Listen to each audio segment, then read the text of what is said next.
येथील परमपूज्य श्री सेवागिरी महाराजांच्या 77व्या पुण्यस्मरणानिमित्त वार्षिक यात्रेची सुरुवात बुधवारी पालखी आणि मानाच्या झेंड्याच्या भव्य मिरवणुकीने श्री सेवागिरी महाराज की जयच्या घोषात ढोल ताशा, लेझिम, बँड पथक, तुतारी आणि झांज पथकांच्या निनादात भक्तिमय आणि उत्साही वातावरणात संपन्न झाली.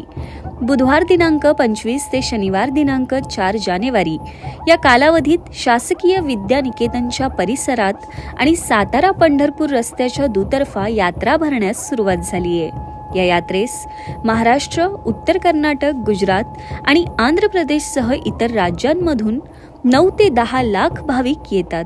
श्री सेवागिरी देवस्थानचे मठाधिपती परमपूज्य सुंदरगिरी महाराज, सहाय्यक पोलीस निरीक्षक संदीप पोमण, ट्रस्टचे चेअरमन डॉक्टर सुरेश जाधव, विश्वस्त रणधीर जाधव, संतोष उर्फ बाळासाहेब जाधव, संतोष वाघ, सचिन देशमुख, गौरव जाधव यांच्या हस्ते सकाळी 9 वाजता मानाचा झेंडा आणि श्री सेवागिरी महाराजांच्या पालखीचे विधिवत पूजन करण्यात आले.